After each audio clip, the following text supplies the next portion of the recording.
¿Querés arrancar la mañana bien informado? ¡Rompelo! InfoSiberia, las noticias en tu celular. Manda un mensaje de WhatsApp al 1128679078 y recibilo gratis todas las mañanas. Vos sos la única que me haces feliz cuando nadie te dice la verdad. InfoSiberia, las noticias en tu celular. No seas como los demás. Manda un mensaje de WhatsApp y recibilo gratis todas las mañanas. Radiocaput.com. Estás conectado. Estás en Caput. Hacé valer tus derechos y tu experiencia de vida. Somos grandes. Información, reflexiones y conocimiento.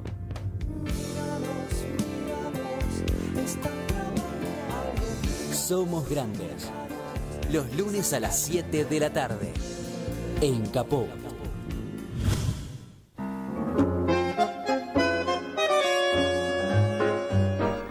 Buenas tardes, amigas, amigos, compañeros, compañeras, oyentes de Radio Caput. Aquí estamos este lunes 23 de febrero, ya terminando este mes. Aquí estamos en el auditorio, en la sala de Chicha Mariani, con la operación de Martín Loza. Raquel Márquez les habla. Y bueno, como les digo todos los lunes, hoy tenemos un programa especial, porque siempre escuchar Somos Grandes es un hecho especial. Y no lo digo yo, me lo dicen también los que lo escuchan y que me siguen. Pero hoy tenemos un tema que realmente es un tema muy vigente, porque estamos andando en medio de una cornisa en la República Argentina en lo que respecta a nuestra política y a las decisiones del gobierno nacional y a lo que está pasando en nuestro Congreso Nacional, que justamente es lo que más nos tiene convocados, preocupados por la actitud que tiene este oficialismo y sus seguidores, y que además de no tratar las cosas como corresponde, ¿no? Porque no respetan la parte institucional de cómo se debe manejar cuando entra una ley para ser tratada en el Congreso de la Nación, como fue en este caso la ley de modernización laboral. Es una de las leyes más importantes, que tiene además está integrada a los derechos constitucionales en nuestra Constitución y los tratados internacionales y el Pacto de San José de Costa Rica, que es sobre derechos humanos y lo que compete a todo lo que tiene que ver con los derechos sociales, culturales.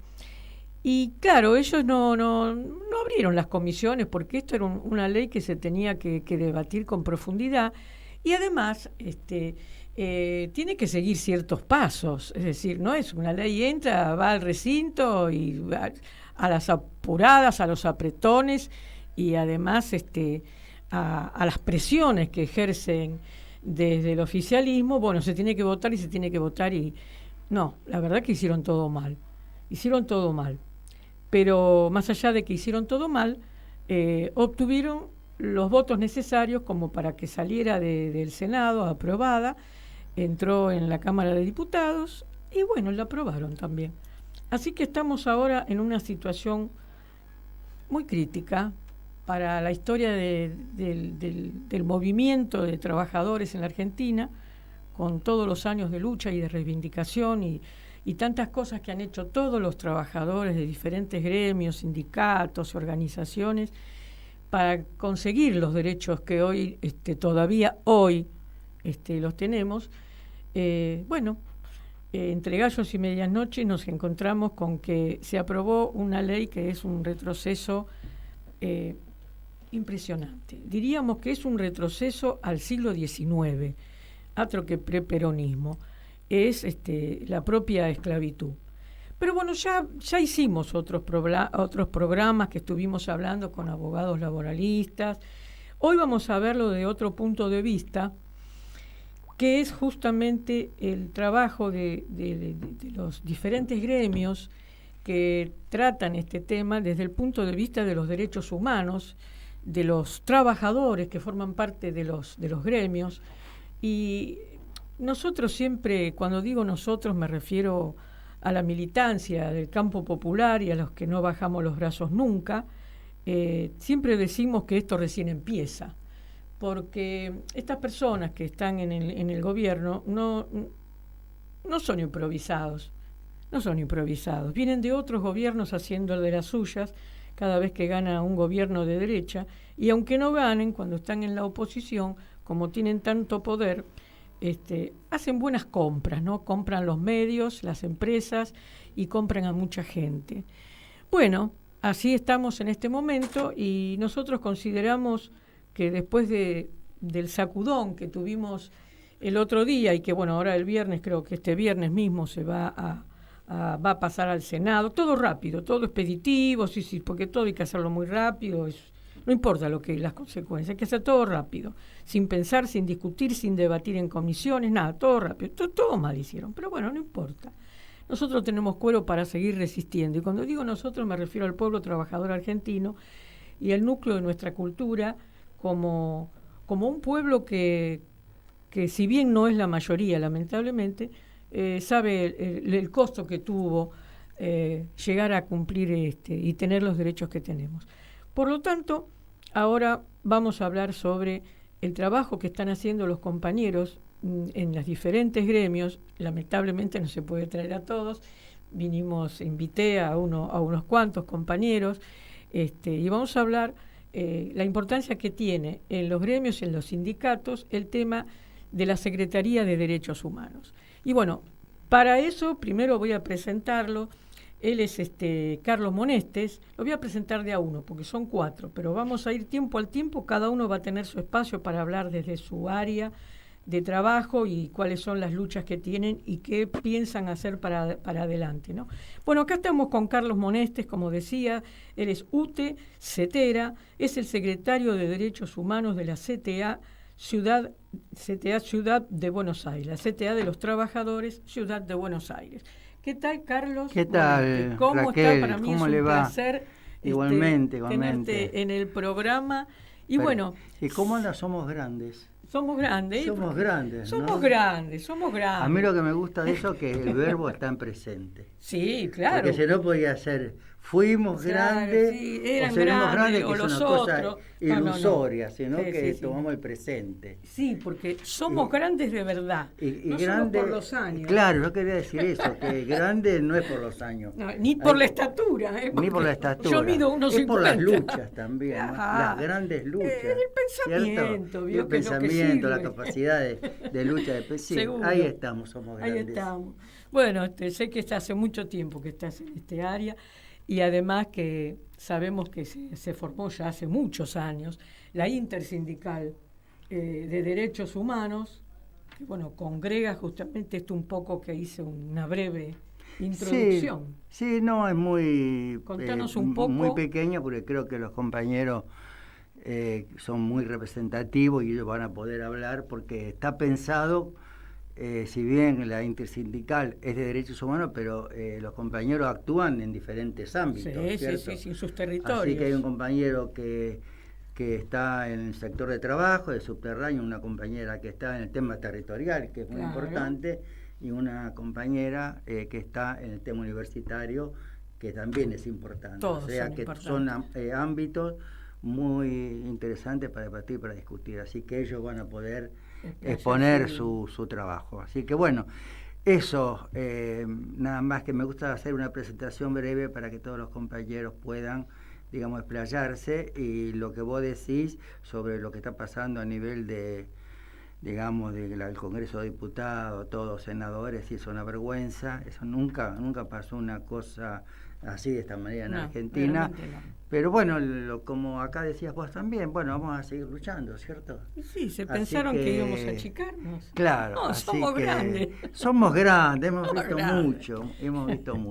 Hemos Es visto así. caerse, levantarse, Sí, caer, sí. levantarse. Así es la vida. Pero ahora hay que tener en cuenta también que hay más cosas. Está la geopolítica, hay que ir hablando de otros temas Sí. que te van a dar Hay que también un enmarcarlo anclaje, todo esto. que hay que marcarlo. Hay que En darle el América marco. Latina, ¿cierto? En la etapa del sistema que está carcomido por todas las crisis que tiene, pero bueno, me parece que lo más importante que Alfredo, vaya. que Flor y que Paola pueda perfecto. hablar. Luego después vas a ir después charlamos un poquito. Cositas, perfecto. Vas mechando cositas. Bueno, acá yo les voy a presentar entonces a cada uno de ustedes, lo voy a presentar a la audiencia. Ellos son Paola Ayala, que es ella, Paola Ayala. Ella es trabaja en el área de la sanidad, es técnica en farmacia, trabajadora de la salud en el sector privado y está en el Sindicato de Sanidad y es referente de los derechos humanos en el barrio Estación Buenos Aires. El programa Procrear Barracas, que es realmente muy nuevo e impresionante ese lugar, yo lo conozco también, es todo muy nuevo, así que vas a poder explayarte bien cuál es el trabajo que ustedes están realizando desde este punto de vista, porque hay mucha población, es como un conglomerado de viviendas que se hicieron y hay mucha población nueva que se mudó a ese lugar, así que después nos vas a hablar. Después tenemos a otra compañera, a Florencia Méndez. ¿Qué tal, Florencia? Es un gusto que estés acá. Bueno, ella es trabajadora no docente de la Facultad de Ciencias Sociales de la UBA. Pertenece a la Secretaría de Derechos Humanos y Género de APUBA, que es el sindicato no docente de la UBA. Así que bienvenida, muchacha, con calor. Y además, bueno, sabemos que ya se están preparando algunas marchas para poder hablar. Sí, gracias por la invitación. Sí. Así que sí, estamos preparando ya. Ahora nos vas a contar. Viene marzo con todo. Se viene marzo. Tenemos un mes bravísimo, los 50 años del golpe militar, así que eso también lo vamos a hablar. Y después tenemos al otro compañero, Alfredo Barrera, que él es trabajador de Subte. Es el secretario de Derechos Humanos de la Asociación Gremial de Trabajadores del Subte. Y ahí también tenemos muchas cosas para hablar, porque el tema de la salud de los trabajadores, y desde que se está, desde hace muchísimos años, que está esta nueva empresa, que después lo vas a desarrollar vos, porque yo me olvidé bastante, pero sé todas las luchas que han tenido en el gremio por el tema de la contaminación que hay, y el trabajo totalmente insalubre que tienen. Pero bueno, vamos a ir desarrollando qué hace un secretario de Derechos Humanos en un gremio, porque en general la gente dice derechos humanos y habla del derecho a la identidad, el derecho a la vida, el derecho a la participación, pero a veces la gente no sabe que los derechos humanos son todos y abarca todo, todo abarca. Lo que pasa es que hemos tenido la desgracia de 30.000 desaparecidos, entonces el derecho humano a la vida fue fundamental. Pero bueno, si te parece, empezamos con vos, Alfredo. Dale. Bueno, primero, gracias por la invitación. Mira, desde la experiencia del sindicato del Subte, la Secretaría de Derechos Humanos nace por una decisión política en la creación del sindicato, ¿no? Primeramente, esa decisión política se funda en rastrear la identidad de los trabajadores desaparecidos en el ámbito del Subte de Premetro. En el caso nuestro, hemos detectado 4 compañeros trabajadores detenidos desaparecidos, y el pilar fundamental de la Secretaría en sus inicios fue poder reconstruir esa historia, dar con los familiares, recuperar los legajos. En el caso nuestro, tenemos la fortuna de haber podido dar, con el caso de José Martín Mendoza, que es nuestro caso ejemplo, en el cual hemos podido llegar a ser un sindicato querellante en juicio en una de las cadenas perpetuas a Echecolás. Hemos podido contactar a los familiares a través del laburo de la EAF, poder recuperar los restos, dárselos a la familia que tenga un responso. Y últimamente hemos dado con los familiares de un último compañero de Juan Carlos Correa, que es uno de los compañeros detenidos desaparecidos. Hemos podido colocar una baldosa, que la familia tenga un lugar donde recordarlo, ya que los restos de él no han podido encontrarse. Eso como primer medida del laburo de la Secretaría, ¿no? Y como puntal de los 30.000, a partir de ahí se disparan un montón de actividades y funciones que creo que se enlazan en lo que es la intersindical, en donde se dan muchos debates y muchas discusiones en tratar, al menos en lo que planteamos y hablamos con Carlos y los compañeros y compañeras hace un tiempo, en tratar de politizar un poco la línea sindical, ¿no? Que exceda más allá de la defensa base de cada uno de los intereses de nuestros compañeros en nuestros lugares de trabajo, y que pueda haber una discusión más allá, sobre todo en los tiempos que corren y sobre todo por la formación sindical que tenemos, que hace que nuestra perspectiva tenga que sí o sí ver hacia afuera, dado que el mundo del trabajo registrado cada vez es menos. Sí. Hay mayor precarización laboral y más desocupados, entonces nos obliga a tener una mirada sobre eso. Y el potencial de la Secretaría de Derechos Humanos, como vos bien decías, que los derechos humanos, más allá de nuestra reivindicación a los 30.000 y la pelea contra el negacionismo, tiene que ser defender derechos fundamentales, como es el derecho al trabajo, fundamentalmente, nuestros lugares, el derecho a la salud, a trabajar de una manera digna, pero buscar cómo dar una discusión para resolver ese derecho al trabajo de las personas que no lo están pudiendo ejercer y desarrollar. A mí me da esa sensación que nuestro intersindical tiene ese potencial de dar esas discusiones y poder salir hacia afuera, que hoy por hoy me parece que es lo más importante en esto que tiene que ver con politizar el sindicalismo, que no sea solamente nuestro metro cuadrado, sino que sea más allá. Sí, fundamental, porque si no lo sacamos afuera, la discusión y la problemática se queda entre cuatro paredes y de los propios y el pueblo en general, la sociedad en su conjunto, desconoce todo lo que se trabaja, todo lo que se hace y todo lo que padecen también los trabajadores en cada área. Y a veces se lo toma muy liviano el tema de estar agremiado o el sindicalismo, ¿viste? Han hecho una campaña tan atroz y tan terrible referido a que son todos, ¿viste? Ya sabemos lo que dicen, no lo vamos a repetir. Entonces hay que volver a empezar, hay que volver a salir a los territorios, salir de las oficinas, salir de las mesas. Y bueno, ahora vamos a hablar también de cuándo se reúnen, vamos a hablar un poquito cada uno y después cuando hacemos una tandita y después seguimos. Bueno, ahora Flor Méndez o Florencia, ¿no? Sí, Florencia. Pero te dicen Florencia. Bueno, acércate con la voz, así se escuchan bien. Y bueno, contanos vos, desde tu espacio, cuáles son las cosas que se trabajan desde la Secretaría de Derechos Humanos. Contanos dónde estás y qué hacen. Nosotros somos la Secretaría de Derechos Humanos de los no docentes de la UBA.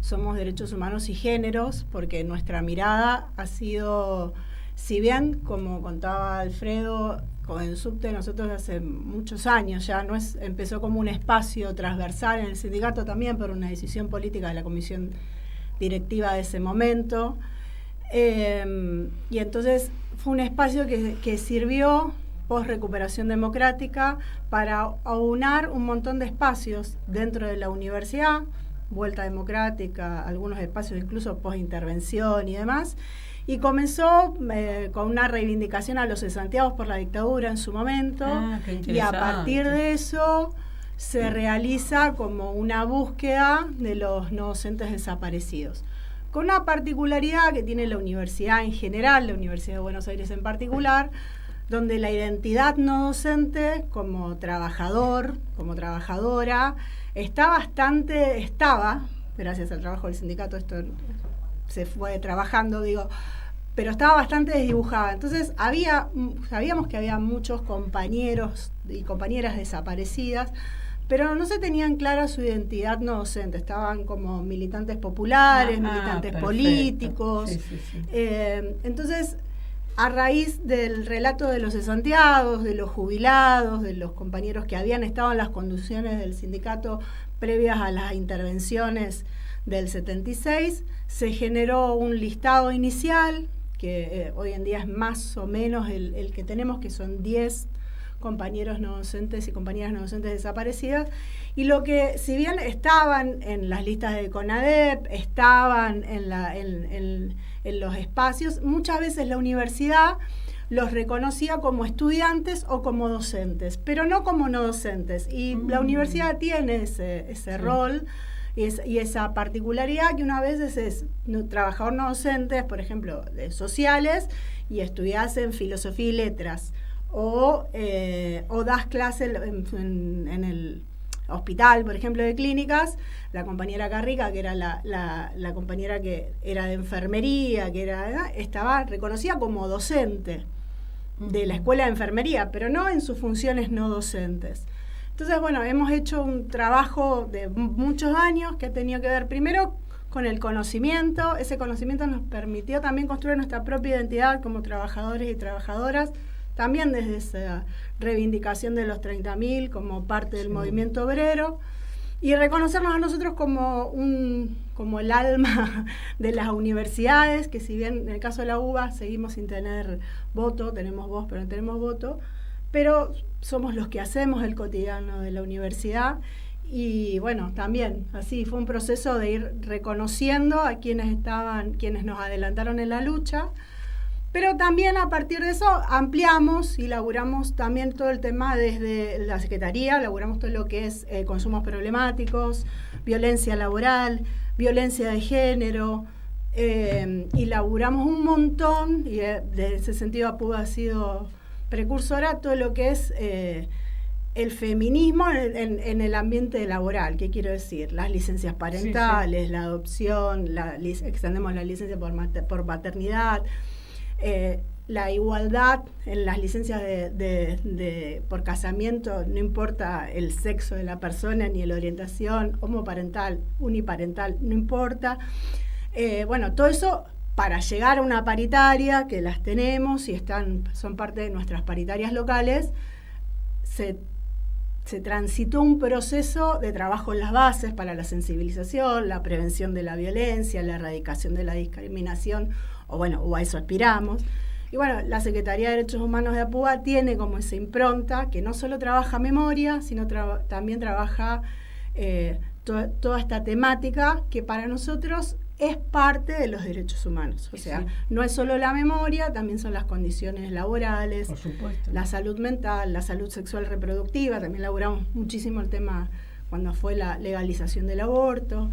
Entonces, todo ese proceso es lo que hace una Secretaría de Derechos Humanos en un sindicato, por lo menos es nuestra experiencia, es llegar a los compañeros y a las compañeras de base con esa información y también con ayudar a tener un cambio de mirada de muchas realidades propias y de los demás compañeros. Y ¿no? se reúnen, es decir, de APUBA, y van allí de todas las universidades, no solamente de sociales. No, yo trabajo en sociales hace 31 años, pero, y soy trabajadora, y aparte de cumplir mi función en sociales, tengo mi militancia dentro de la Secretaría de Derechos Humanos. Pero así como yo... al resto de las universidades. Claro, todas de la Universidad de Buenos Aires, las distintas facultades. Eso. Sí. Todas las facultades tienen cada una su comisión interna, y cada comisión interna... Hacen una reunión, tienen los representantes de cada una. Cada comisión interna tiene algún compañero que fue formado, capacitado, o alguna compañera sensibilizada en las temáticas distintas de trabajo. Nosotros tenemos mesas de trabajo. Perfecto. Una mesa de trabajo memoria, una mesa de trabajo de discapacidad y accesibilidad, también es otro tema de que trabajamos, tema de diversidad sexual. ¿Y son muchos los que integran? En general es un compañero o una compañera de cada facultad. Son 22 institutos. Tenés las facultades más los 3 hospitales universitarios. Así que es interesante. Ahora vamos a pasar acá con Paola Ayala, que estás trabajando en territorio, ahí en Barracas, en este conglomerado de Procrear, Estación Buenos Aires. Sí, fue gracias al Gobierno Nacional y Popular de Cristina que se formó el Procrear 2, claro, y que muchos pudimos acceder a ese Procrear.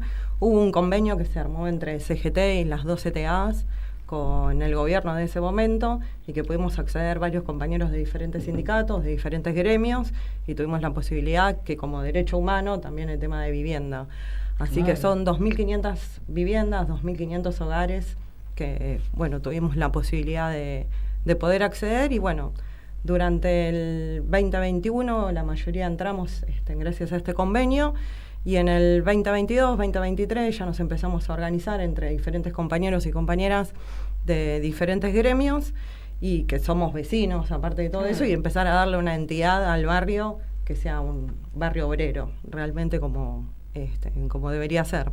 Así que empezamos a militar el tema de partidariamente, políticamente, militamos la memoria, hicimos en su momento cuando fue en el 2022, 2023 creo que fue, cuando se hizo plantar memoria, plantamos un árbol en nombre de los 30.000, Y nada, bueno, y seguimos haciendo actividades los 24 de marzo con diferentes organismos también de derechos humanos de la Comuna 4, a la cual pertenecemos. La 4, sí. Sí, estamos justo ahí en el límite de Parque Patricios y Barracas. Yo soy de la Comuna 4 y he estado en reuniones ahí donde vos estás mencionando. Claro, que está el CIDA, que está Pompeya No Olvida, Barracas Memoria. Varias organizaciones, y ustedes están en contacto y trabajan. Nosotros trabajamos al resto de las organizaciones del barrio. Claro, sí. Nosotros ya estamos organizando desde el mes de noviembre todas las actividades para que este aniversario de 50 del golpe, para poder hacer actividades que cada organismo, lo pueda... ¿Presente algún proyecto para realizar? Claro, nosotros hicimos, el año pasado hicimos una actividad que fue Radio Abierta, donde estuvo Carlos también, estuvo la compañera Alicia Martínez, la gallega, y bueno, nos estuvieron contando, también estuvieron compañeras de responsabilidad empresarial, que estuvieron, bueno, también, siendo que en este año también se empiezan a juzgar responsabilidad empresarial, y que eso hay que darle mucha bolilla, que es impresionante. Porque son ellos los que nos destruyen. Tal cual, que siempre son las corpos las que están y que consiguen gente como Milei para poder hacer el brazo ejecutor. Tal cual, como fueron los militares, también lo tenemos a Milei hoy en el gobierno, y encima con el voto popular, que es mucho peor.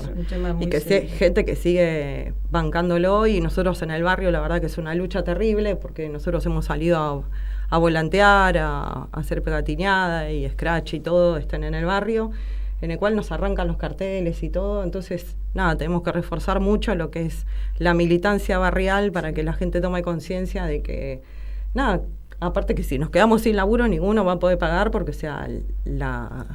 las hipotecas y todo el crédito, el préstamo que tenemos son a 30 años. Claro. Nos quedan 26, por lo menos a mí, por delante, para poderlo pagar a la vivienda. Sí, está duro trabajar en eso, en todos los barrios, pero los barrios que sean conglomerados nuevos, como vienen de todos los sectores y de diferentes barrios, no hay como una identidad propia de ese sector barrial. No tiene una identidad propia todavía, ¿no es cierto? La cual estamos, la estamos construyendo. Eso lo comprendo perfectamente. Sí, venimos compañeros de diferentes gremios que también tienen diferentes formas de militar. Claro. Y entonces, bueno, tenemos que empezar a organizarnos y llevar adelante diferentes actividades como las que estamos haciendo para poder... ¿Vos notás que hay que son reacios, digamos? Sí. O que hay mucho rechazo también. Porque, claro, hay una falta de parte de la ciudadanía... de participación política, es decir, ha pasado muchos años, muchas generaciones, y lógico, antes había otra actitud ante lo político, estaba como que era algo que conversábamos en las familias, eso se fue diluyendo. Y si uno se lo pone a pensar, a veces dice, bueno, los jóvenes están por... No, hay que ver qué es lo que pasó durante estos 50 años, que no es poco, no es poco. No. Porque muchos nacieron, un ejemplo, ustedes nacieron todos después. Entonces, yo soy del 76. Yo soy del 74. Bueno. No, más chiquito. Él es el más chiquito. Él es el niño. Joven. Él me parece que es el que le toca. Sí, nosotros, por ejemplo, nosotros en la última actividad. Eras una nena. Sí, yo una nena. Meses. Es decir, por eso. Entonces, vivieron algo más, pero los que son un poquito más jóvenes han perdido toda esa experiencia de lo que pasó, de cómo se vivía, y ahora, bueno, no tienen trabajo, no pueden ir a la escuela, no pueden ir a la facultad porque no les alcanza. Y aparte los medios y todo lo demás, como han sometido para cambiarles la mirada, el tema de que la militancia, sigue siendo algo malo.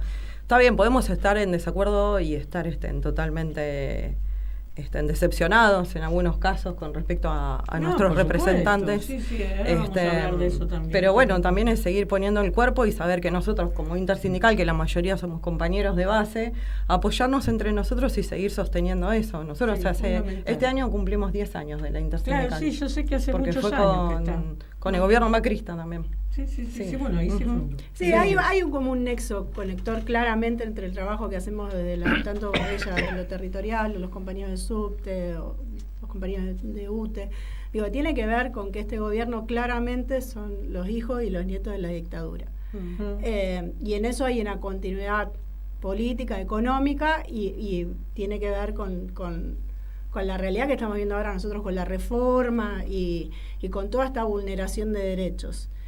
Y yo creo que claramente el trabajo de la memoria, que generalmente se ve como una cuestión casi antropológica en muchos casos, lo que tiene es esto, lleva a compañeros y a compañeras de base la mirada de una continuidad histórica política que ha tenido este país. Tanto en ellos, que son, digo, para mí son claramente ellos y nosotros, que son los hijos y los nietos de la dictadura, pero nosotros también nos sentimos herederos y herederas de esa tradición de resistencia y de lucha que tiene que ver con lo que nos enseñaron las madres, las abuelas y claramente con los objetivos que tenían los 30.000. Entonces creo que en ese caso todos los que estamos en esta mesa tenemos esa mirada, y desde la intersindical es que tenemos esa mirada, que la memoria, la verdad y la justicia tienen una realidad tajante y contundente en el día a día de toda nuestra sociedad. Y creo que gran parte del trabajo de estos 10 años de la intersindical ha sido poder llevar a compañeros de base y acompañar a sindicatos en la creación de las secretarías de derechos humanos entre los sindicatos. Nosotros nos acompañamos entre nosotros en las restituciones de legajos, en las baldosas, en los juicios. Hemos ido a los juicios de los distintos compañeros. Y eso lo que genera es que los compañeros y las compañeras de base nuestros también empiezan a tomar una postura y una mirada sobre una realidad histórica que los afecta y nos afecta cotidianamente, por ejemplo, en esto. Así que mucho de lo que hacemos es para resistir y resistir lo que está pasando y buscar otra forma de hacer política y sindicalismo. Sí, ahora en la segunda parte vamos a hablar de eso. Y te quería preguntar si ahí, en la secretaría donde vos estás, es de todas las líneas y el premetro, ¿no? Sí. El sindicato, o sea, los metrodelegados, somos los representantes de los trabajadores y las trabajadoras de toda la red del subte y premetro. En este caso, la Secretaría de Derechos Humanos abarca todos los sectores del subte y el premetro, de todas las líneas, los talleres, los lugares, tanto los que se ven como los que no se ven. Claro, y de la intersindical, ¿qué otros gremios? ¿Están todos los gremios o más o menos? Porque si hay que nombrar a todos no se puede. Hay muchos gremios, hay gremios de la CGT y hay gremios de la CTA, las dos CTA, fundamentalmente más de la CTA de los trabajadores, aunque formalmente está la CTA autónoma. Y nosotros a veces, ¿qué hablamos de 40, 50 gremios? Sí. No hay un número determinado, porque también la intersindical pasó diferentes etapas, etapa de desarrollo, etapa de comprensión, de meditación, de reflexión, de agitación, de propaganda. Nuevo, porque 10 años es un ente nuevo. Sí, se va sacando experiencia, como decía a caminar, Paola. Se ha caminado, son diferentes movimientos, diferentes etapas. Muchos gremios, te digo, están los gremios industriales no tanto, pero y también el gremio industrial, los gremios del cuero. Me habló un chico del cuero que va a ir a la reunión nuestra el día miércoles, de sindicato, no el de correa, sino el de la confección del cuero, que son distintos. De manufactura. Que están en la autónoma, están en la autónoma, ¿cierto? ¿Y dónde se reúnen, Carlos? ¿Tienen algún lugar específico o van rotando? Vamos rotando, pero siempre tenemos una característica: cuando nos reunimos está bien servida la mesa, siempre hay cosas ricas para comer, algunos sindicatos que se y algunos tienen alguna posibilidad, sí. Y además, por supuesto que a veces discutimos, lógicamente tenemos que discutir, ¿no? Para eso pero hay también una base de cariño, de respeto, que anda por ahí. Cierto que eso, ayuda bastante. Sí, eso nos anima a seguir siendo militantes. Y además que nos juega. Lo que reivindicamos que sea federal, porque tenemos compañeros y compañeras que también son de Tucumán, de Ushuaia, me imagino, de diferentes provincias. De los gremios y que es feminista. Tenemos compañeros que nos bancan. Como el compañero, que lo quiero mencionar, a Victorio Paulón, que fue nuestro faro. Sí, lo conozco mucho también. Lo Y bueno, conozco mucho. desgraciadamente lo hemos perdido Sí, sí, físicamente, sí, pero sí, bueno, sí, igual sí, que sí, Lito hace González, poco. que también el compañero sí, que sí. se nos fue el año pasado. Y bueno, y también lo tenemos a Lito, Beto, sí. A a Beto, Beto ¿no? Pianelli, Que A hace Beto. tan poco, Sí. qué tremendo. Sí. Mira, iba a leer algo que escribieron sobre Beto, pero no nos va a dar el tiempo. Sí, pero hay algo Es- que tiene que ver con el espíritu de la fundación original de esa intersindical, que creo que todos los que seguimos ahí bregando en la militancia, es que es una frase de Paulón que decía que los 30.000 son parte del movimiento obrero, y esta cosa del federalismo y el feminismo, en el sentido de siempre estar reivindicando los sectores más postergados o más vulnerados, Claro. incluso hacia el interior de nuestros propios espacios, ¿no? Entonces, digo, y tanto Lito como Beto, digo, han sido compañeros que han tenido una coherencia en esas luchas y en esas prácticas, y creo que tratamos todos los días que nos juntamos una vez por mes, vamos rotando los sindicatos, son plenarias a veces cortas, a veces largas, depende de cómo vengamos. Eternas. Sí, pero con ese espíritu, ¿no? De reivindicar esos espacios y la verdad que sobre todo creo que para todos, ¿no? Es un gran espacio de aprendizaje. Ah, para sí, todos. permanentemente. Sí. Esta es la importancia de la militancia y del compromiso. Nunca terminamos de aprender. Por eso los que somos grandes, ¿no, Carlos? Seguimos insistiendo porque es un ida y vuelta, ¿no? Es uno entrega pero recibe y se lleva. Es importantísimo participar de las reuniones, aunque a veces son densas, son largas. No, y aparte tener compañeros ¿cómo como Carlos, aprendés? tenemos compañeros que son sobrevivientes, compañeros Ay, no, y que de fueron todo. exiliados, tenemos de todo, que por ahí lo que vos Torturados, decías y de lo los que compañeros había, que Lo por ahí que- nosotros somos más sí. chicos y que por ahí seguimos aprendiendo de ellos y es algo recíproco, porque es Siempre, un ida y siempre, vuelta terrible. Siempre aprendemos. No, lo que dice Paola, perdón que interrumpa, que en la intersindical hay 4 hijos de desaparecidos, de papá trabajadores. Ajá, A Lucas, papá aeronáutico. No, de prensa. Javier, papá de los electricistas jerárquicos. ¿Me ayudan? Sí. Sí, Rosana, Loli, Loli, de creo que era Segovia, telefónico el papá, Telefónica. y De PAMI. Rosana, PAMI. el papá era de Bahía Blanca, uno de los trabajadores asesinados del diario Nueva Provincia. O sea que sí, dentro sí, de sí. Intersindical tenemos el lujo de tener 4 hijos Mira. de trabajadores desaparecidos. Qué cosa. Bueno, que ahora también vamos son a... militantes y Sí, sí. trabajadores. Ahora vamos a hacer un breve, vamos a escuchar un tema que es justamente adrede y viene a tiempo con el tema de la ley que se aprobó en diputados ahora último. En realidad, no sé quién lo interpreta, porque seguramente a lo mejor lo conocen, porque anda girando en las redes. Yo a veces paso cosas así, porque son cosas espontáneas que a alguien se le ocurrió y está tan bien.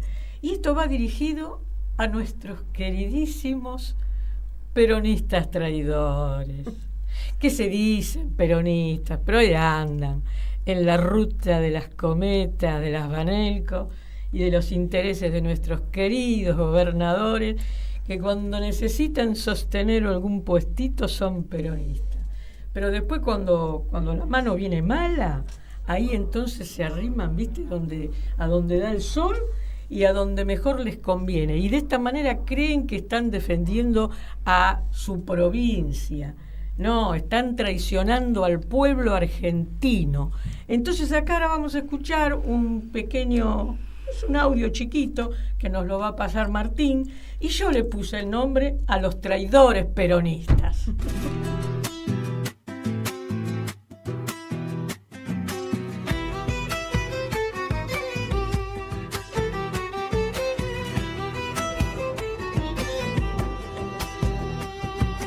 Juan Ciaretti Córdoba, exgobernador y referente del llamado peronismo federal.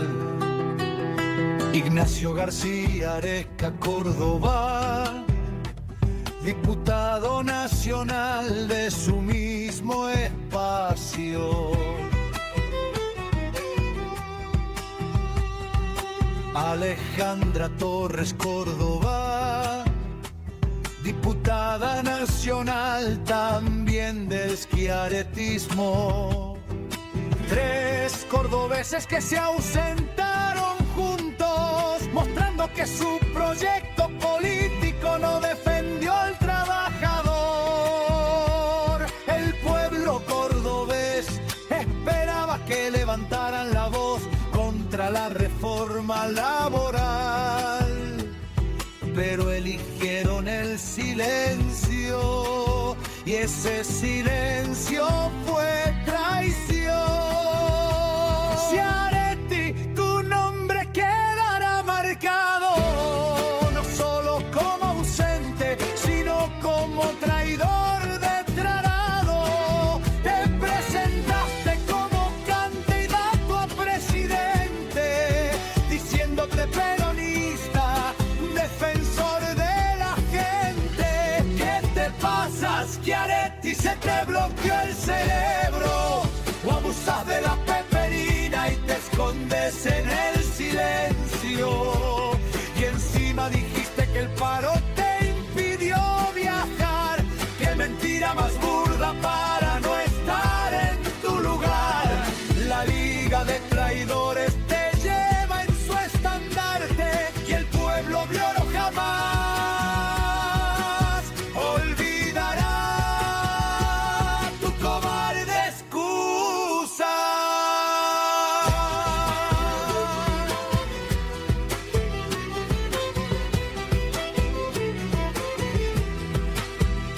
Sergio Casas La Rioja, exgobernador peronista, construyó su carrera bajo la bandera de la justicia social. Pero cuando llegó la hora de defender al obrero, se ausentó dejando a su provincia sin representación. El pueblo riojano esperaba coherencia y lo que recibió fue ausencia y engaño. Pablo Agustín Tita, Tierra del Fuego, diputado de Unión por la Patria, juró defender los derechos de los trabajadores y la justicia social. Pero en la votación crucial de la reforma laboral no estuvo presente y su ausencia fue complicidad. El pueblo fueguino esperaba un voto en contra y lo que recibió fue silencio y traición.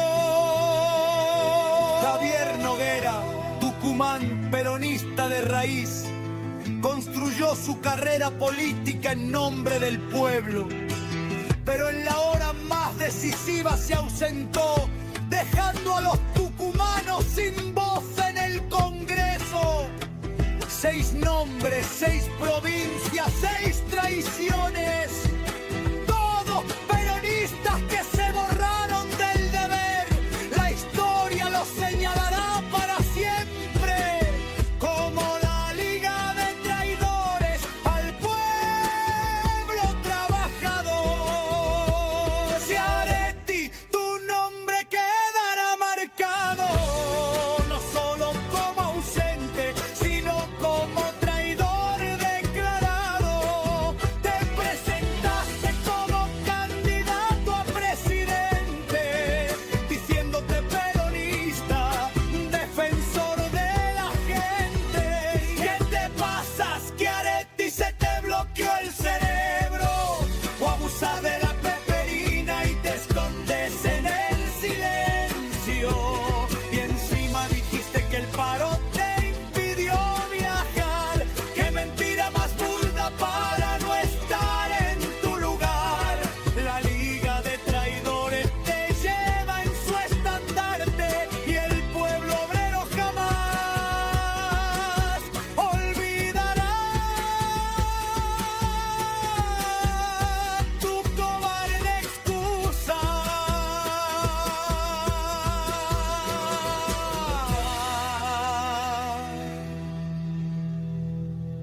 Bueno, acá algo dijo el muchacho, ¿no? Creo que lo estamos pensando todos. Así que bueno, ya lo dijeron todos ahí, no vamos a hablar sobre ese tema, pero coincidimos con la letra de esta canción. Y bueno, estábamos ahora conversando en este lapso de cómo sintieron a medida que fueron entendiendo de qué se trató la ley, porque antes no, viste que decían que todavía no había entrado, que iba a estar a libro cerrado, hasta los abogados laboralistas que vinieron acá todavía no tenían el proyecto de ley, el borrador, y a muchos se los entregaron ahí, viste. Bueno, cuando ustedes se enteraron, ¿qué sintieron y qué sienten y qué perspectiva ven hacia adelante? Hago una pregunta sola y cada uno va respondiendo, ¿no? De qué hacemos. Arrancó. Dale. Bueno, como análisis, no sé si profundizar mucho, porque en la general sabemos que es una ley antiobrera, antitrabajador, que no beneficia a nadie, ni siquiera a los que están desocupados y a los precarizados. Nosotros creo que tenemos una discusión pendiente, que es que no solo hay que expresarse en contra de la reforma, que es un hecho, que lo venimos haciendo, sino que como trabajadores sindicalizados y como intersindical tenemos que tener una propuesta de reforma laboral. No hay que tenerle miedo a la palabra reforma. Creo que le hemos escapado muchos años y mucho tiempo a eso, y eso fue un error, me parece. El solo hecho de rechazarnos no lleva a ningún lado, y creo que el paso que falta es decir qué propuesta tenemos. Que ha existido, hemos tenido proyectos de diputados de extracción sindical acerca de reducción de jornada laboral para repartir las horas. Creo que hay que retomar esa agenda, porque el rechazo por sí solo no nos va a llevar mucho a ningún lado, sobre todo no nos va a llevar a dialogar con aquellos que no tienen trabajo o que están precarizados, porque en definitiva ellos no están perdiendo nada, y explicarles que con esta reforma no van a conseguir trabajo no es un argumento valedero. Creo que el desafío está ahí en que nosotros podamos llevar una propuesta, porque además las tenemos, existe, no es que tenemos que inventar algo muy extraordinario, sino que desde la pandemia para acá se viene discutiendo esa tensión del reparto de las horas de trabajo, a nivel mundial, todos los experimentos en muchos países sobre la reducción de la jornada y el reparto de las horas, que es una discusión entre capital y trabajo. Sabemos cuáles son los intereses que hay que tocar, los impuestos a la riqueza también se han tratado en el Congreso. Es decir, me parece que lo que hay que hacer es eso, agregarle al rechazo de la reforma, a la denuncia de todo lo que conlleva esta reforma, una propuesta para interpelar a esa parte de la sociedad que evidentemente no nos está apoyando, y que este tema no le interesa, porque su vida pasa por una vida sin derechos laborales y precarizados. A mí me da la sensación de que tenemos que hacer ese esfuerzo y tener una propuesta para poder debatirla. Parece muy bien. Sí, yo ahí estaba pensando lo que decía Alfredo. Yo creo que ahí hago como un llamadito, ¿no? Porque, por ejemplo, en el caso nuestro, que es de la universidad, nosotros hemos hecho una propuesta clara, que es la ley de presupuesto universitario. Sin embargo, esa ley no se cumple.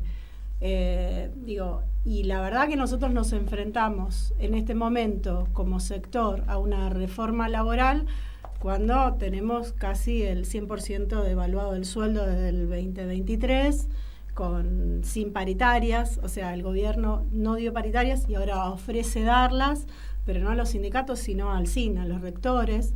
Entonces, claramente, como dice Alfredo, hay una política antiobrera en el sentido de desconocer a los sindicatos. Nosotros con un 100% casi de devaluación y con un 2%, 3% en 2 años de aumento, es imposible un montón de situaciones, porque tenemos a los compañeros y a las compañeras changueados. O sea, aparte de trabajar, están todos con otros trabajos. El caso de los hospitales universitarios, lo quiero decir porque es necesario que se sepa. El aumento del presupuesto universitario para los hospitales fue de 0%. Entonces ahora también lo ponen ahí como una prenda de intercambio para subirnos el salario, subirnos el presupuesto, pero un poco también retomando lo que vos decías al principio, hacen las cosas de cualquier manera y no hay problema. Entonces, sí, yo acuerdo en que necesitamos hacer una propuesta, pero yo no creo que es por falta de propuesta. Yo creo que hay una determinación, porque la ley de financiamiento del presupuesto universitario es claramente una propuesta, dice dónde todo, y sin embargo no se cumple. Entonces es una decisión política que tiene que ver con eliminar a los sectores de la representación gremial y claramente apuntar, en este caso, a la salud pública y a la educación pública, que han sido los diferenciales de la República Argentina, junto con los derechos laborales, que justo son las tres cosas que por lo menos nosotros como sector nos están tocando para el ascenso social, ¿no? La justicia social en todo su englobe. Entonces digo, me parece que si bien es necesario esto que vos decís, y hay cuestiones del progresismo, no hablamos, la seguridad, la reforma laboral, estoy de acuerdo, pero digo, me parece que en este contexto va más allá de la propuesta o no que podamos hacer, que me parece que tenemos que profundizar un poco más en estas medidas que son claramente antiobreras y antiderechos. Pero sí, pero primero, para discutir esto me parece que tenemos que discutirlo en otro contexto, que tenemos que lograr que nuestras compañeras y nuestros compañeros, que muchos han votado, porque si no, no es que... Si no, no hubiera ganado. Claro, de eso quiero decir, entiendan lo que está en juego, ¿no? Yo creo que hay un poco de hartazgo de la situación, y en ese hartazgo perdemos todos, y todas, pero me parece que es parte de lo que tendríamos que laburar. Perfecto. Claro, como decía Alfredo, o sea, cómo llegamos y cómo interpelamos a los compañeros y compañeras que por ello, o sea, no están en condiciones regulares de laburo, ¿no? Nosotros también en el barrio hicimos la campaña cuando fue en las elecciones y, bueno, votaba Massa y cuáles eran, ¿no? El proyecto, cuál es el plan para que nos podamos meter todos en eso, ¿no? Y creo que eso falta, que bueno, sí, falta un proyecto que nos vuelva a enamorar a todos y a todas, que sí, que lo veo muy lejano. Yo te dije que era medio pesimista, pero bueno, creo que nos falta eso, nos falta poder interpelar a esa gente que quedó afuera, que nosotros pegábamos los carteles y nos miraba y le decíamos, no, porque te vas a quedar sin derechos. ¿Y de qué derechos le estamos hablando si los venían perdiendo año tras año con gobiernos que fueron nuestros también y que no supimos resguardarlos? Entonces me parece que es importante eso, de poder llegar a esa gente que son compañeros también, que son compañeros nuestros, sí, que por ahí, o sea, no estén a todos los sectores, tal cual, que no estén dentro de un gremio o lo que sea, tenemos que empezar a llegar a todos ellos, porque va a ser muy difícil, y sobre todo llegar a las juventudes. Hay que educar, hay que educar. A las juventudes le tenemos que llegar, porque nosotros decimos, están todos en el boludeo, en el TikTok, y qué sé yo, y yo no creo que sea así.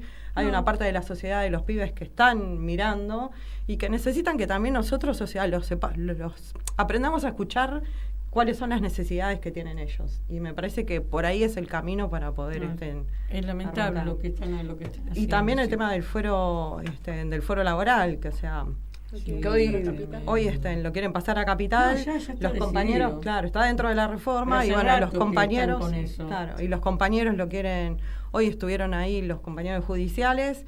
Y nada, y me parece como que pasa muy por arriba, y que la gente, que los laburantes, nosotros que por ahí estamos laburando formalmente, tampoco lo ven y no lo entienden, porque tampoco hay una buena comunicación para poder llevar todas estas cosas a cabo. Se complica mucho, y es muy importante el tema que son los foros que son federales, pasarlo a la ciudad, donde te quiere decir que no te van a aprobar nada, No, vamos a terminar perdiendo más, porque aparte van a terminar poniendo jueces amigos de todas las corpos, que todas las corpos son las que nos metieron las dictaduras, nos metieron a este gobierno, y así. Siempre. Así es.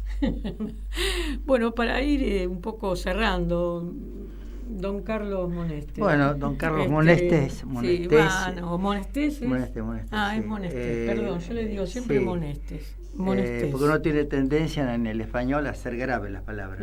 Como este es más de ascendencia francesa, son más agudos. Son más graves el español, y más agudo no sabía que venía de ese lado. Así dicen. Bueno, antes que se termine el programa, gracias Raquel, y agrego el tema mundial, me parece acá, porque creo que en este aspecto no es una crisis más, si bien soy optimista, como decía Paola, pero es una crisis civilizatoria también, que tiene sus complejidades. ¿Cuál es la mayor complejidad? La concentración del capital. Porque antes, cuando el capital podía expandirse libremente, y bueno, podía ser democrático, podía hacer que esté la pequeña industria, la mediana industria, en la concentración del capital, ahí expulsa gente y no tiene límites. Entonces creo que en ese aspecto es distinto a, por ejemplo, el peronismo, que es una expansión mundial de la economía. Entonces hay que tener no más cuidado, pero acá hay que incorporarlo a los debates. Tenemos que ver lo que pasa en América últimamente, ¿no? Es gravísimo lo que está pasando y lo que está haciendo gracias, esta alianza de Trump con lo peor del mundo, con Netanyahu y el sionismo, y que Milei es amante de adoración tiene con Trump y con este otro genocida. Y bueno, y la Argentina está ahí, y como no es una isla, por supuesto, yo siempre recuerdo las palabras de Perón, ¿no? Que primero, para hacer política tenés que ver también la geopolítica, es decir, qué es lo que se está pasando en el mundo y qué es lo que están peleando entre las diferentes potencias. Entonces, bueno, acá lo vemos ahora a nuestro Trump, que va a ser, no sé si es el virrey o qué es de Argentina, porque ya no sabemos, pero lo vemos que está un poco desesperado. Tiene su crisis. Se le está empiojando el asunto, y desde el punto de vista interno. Lamentablemente, como manejan, no él en lo personal, sino las corporaciones que lo sostienen, manejan tanto poder, si caen, vamos a caer bastante el resto de América Latina. Pero él dice, están con la teoría Monroe, ¿no? Que era América para los americanos, pero él se refería a todo el continente americano, Centroamérica y América del Sur. Y bueno, creo que están equivocados, los tenemos que parar. Bueno, ahora nos tenemos que ir despidiendo, pero me interesó toda la presencia de ustedes profundamente. Les agradezco el tesón, la constancia, la militancia, porque no es fácil salir a la calle o encontrarse con compañeros, debatir, poner el cuerpo, poner los recursos de cada uno, porque cuando uno va a una reunión no es gratuita, más allá de los dolores de cabeza que puede traer. No, yo si me dejás quiero pasar un chivo ahora. Para marzo vamos a largar un podcast que estamos haciendo, se llama Los Caminos de la Memoria No Docente, donde hacemos la recapitulación y la recuperación de la historia de los compañeros y las compañeras no docentes desaparecidas, pero también del proceso de búsqueda hacia el interior del sindicato. Bien. Y eso nos ha llevado a formularlos otras preguntas. Entonces, nada, ahora a partir de mediados de marzo va a estar disponible, después te mandaremos el link. Pero es muy interesante porque ahí se puede ver el proceso de esto que decía, de la continuidad histórica de muchos de nuestros compañeros. Y el 3 me dijeron, o estoy mal informada, que va a haber una movilización, un paro de CETERA. 2 de marzo. 2 de marzo, yo creí. Con el inicio de clase. El lunes. El lunes, sí, 2 de marzo. El lunes 2 de paro marzo va a haber paro CETERA. nacional, y como decíamos, tenemos un mes de marzo que bueno, intenso, así que a poner pasión. La pasión es lo más importante en la vida. Así es. Y si uno pierde la pasión, está frito. Ahí es cuando nos venimos viejos. Mientras tengamos pasión, ideales y convicciones, por favor. Bueno, nos vamos a despedir. Nosotros nos vamos hasta el lunes próximo, 19 a 20, ustedes saben que nos encuentran. Y ahora vamos a escuchar, es un tema viejo, pero yo lo paso casi siempre, porque tiene un sentido, porque claro, como no cambian las cosas en la Argentina, es un tema más o menos de los 70, ¿viste? ¿Por qué cantamos? Y es una linda versión. ¿Por qué cantamos? De Benedetti, por supuesto, pero es una versión de Nito Mestre, Celeste Carballo, y con la participación de Baglietto. Así que nos despedimos hasta el lunes próximo.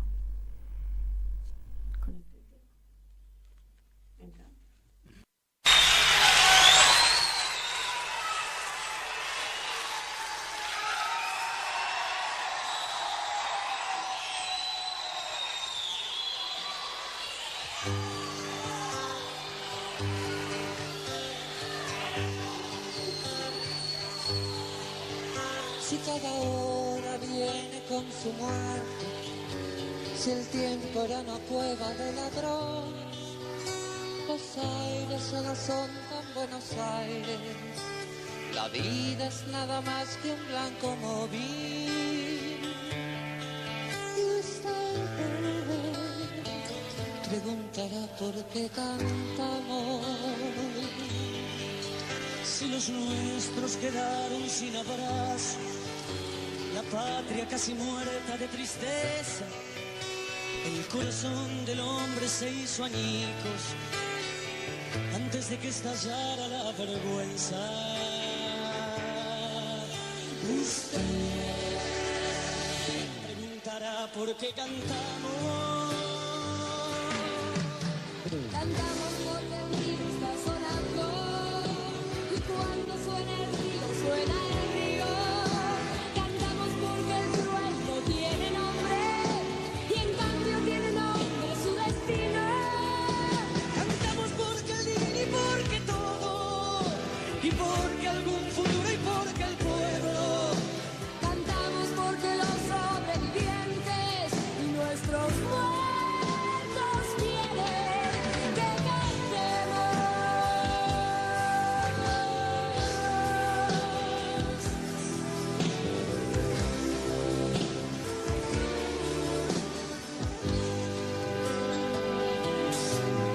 Fuimos lejos como un horizonte, si aquí quedaron árboles y cielo, si cada noche siempre era una ausencia y cada despertar un desencuentro. Usted preguntará por qué cantamos.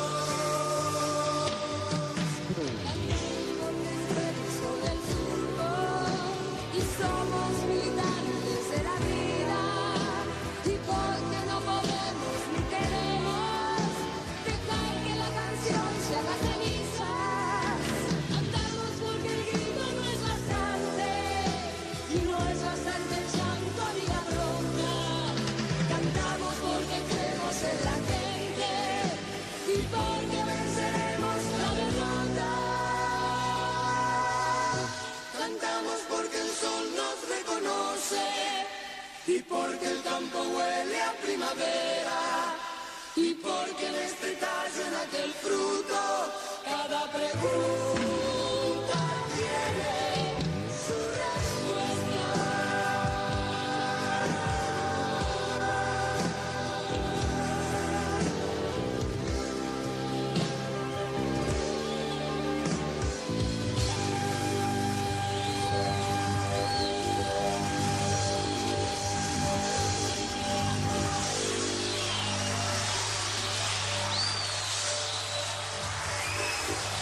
Hoy Chicha se nos fue. En Caput Ana María Cariaga, pero quizás nos sobrevuele con su alma de abuela guerrera. pasan cosas. Para darte a vos, Clara Anaí, esos abrazos tejidos y